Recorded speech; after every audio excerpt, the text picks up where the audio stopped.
Pearson and his young wife Janet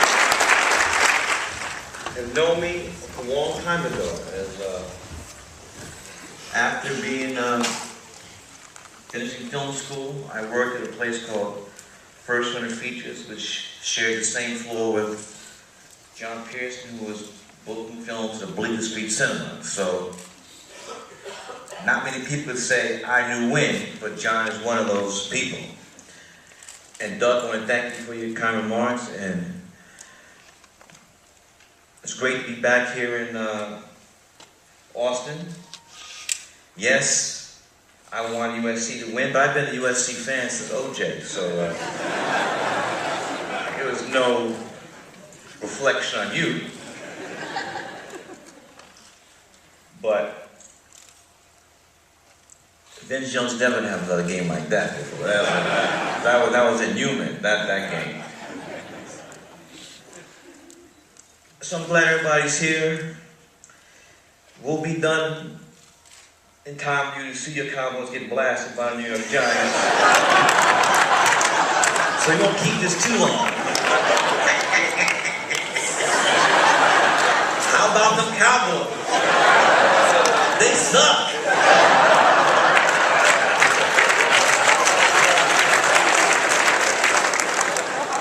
But look, I can't go too much. The Texas Rangers put the Yankees out. Babies look very old. But you might need another starting left-hander though for my brother Cliff Lee.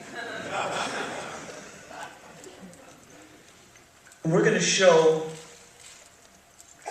a portion of the 4-hour, a short portion of If God Is Willing and the Creek Don't Rise.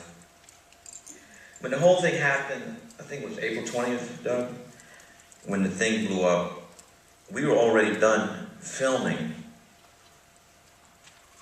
this, and so once it became apparent this thing was going to be huge, we had to really chuck out the last hour, the last of the 4 hours, and consequently made 8 more trips back to New Orleans and Louisiana to film, to follow the story. And we knew it was going to be huge. And even though, we all know how the media goes, there's a news cycle and this stuff is not in the news, the oil is still there.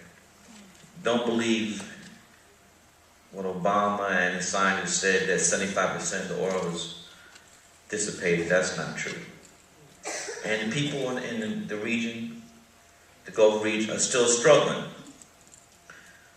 So we can't forget that.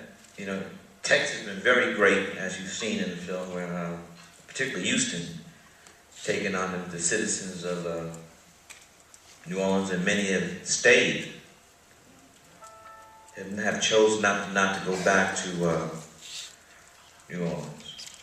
So we're going to show this clip, and then we'll have a very lively panel discussion on what you've seen and where we are. So thank you for coming on. I appreciate it very much, and it's great to be here back here in UT. The Burnt Orange. My man Kevin Durant, the second best player in the league from your school. Thank you.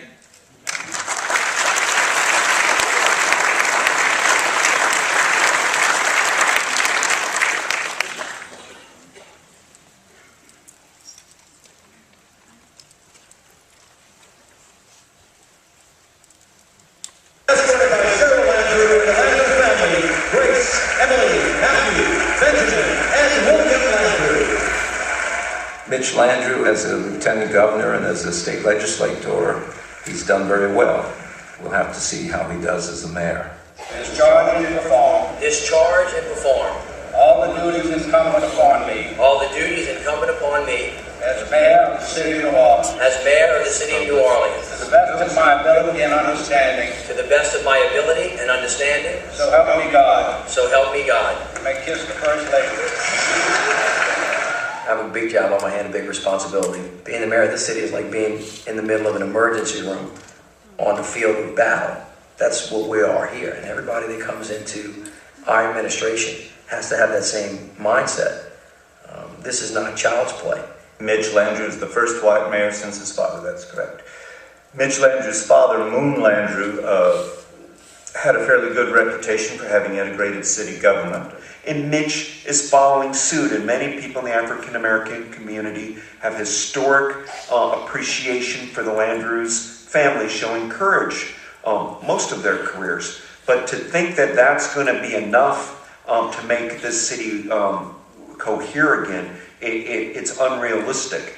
You know, I said during the campaign, one team, one fight, one voice, one city. And I think that I'm excited about the possibilities of the people finally saying, listen, we got to get something done. We're ready to come together across racial lines, across geography, across class, and start moving forward. As we begin a new day, we are ever mindful of the new challenges that loom off of our shores. The sheets of oil coursing through the waters of the Gulf that threaten our coast, our waterways, and our lake. The spill threatens the wildlife and the wetlands and the fisheries that feed our nation. In fact, it threatens the economy and the very way of life of a people on a mend. On that day, we were going to make an overnight fishing trip, and we headed out about 3 o'clock, leaving Cypress Cove, and got to Deepwater Horizon about 7:30. My other friend Wes said, you know, look at this rig's dumping all this water out the center of it. He knew what was going on. He said, you know, we got to get out of here, man. I mean, when he said go, you could tell he meant it. And at that point, the whole rig exploded.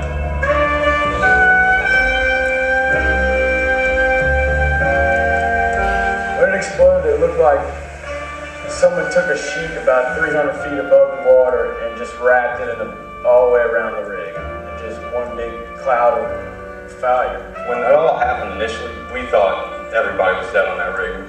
There was no way anybody could have survived because when the thing exploded, the whole thing lit up. All indications are that the explosions on the drill floor incinerated those people immediately.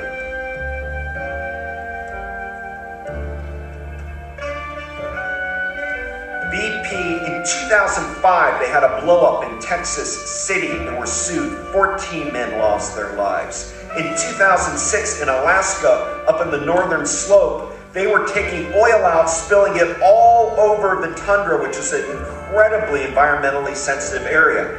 The blow-up of the Deepwater Horizon in 2010 was their third major industrial accident in the United States over a 5-year period. It is pure negligence by BP.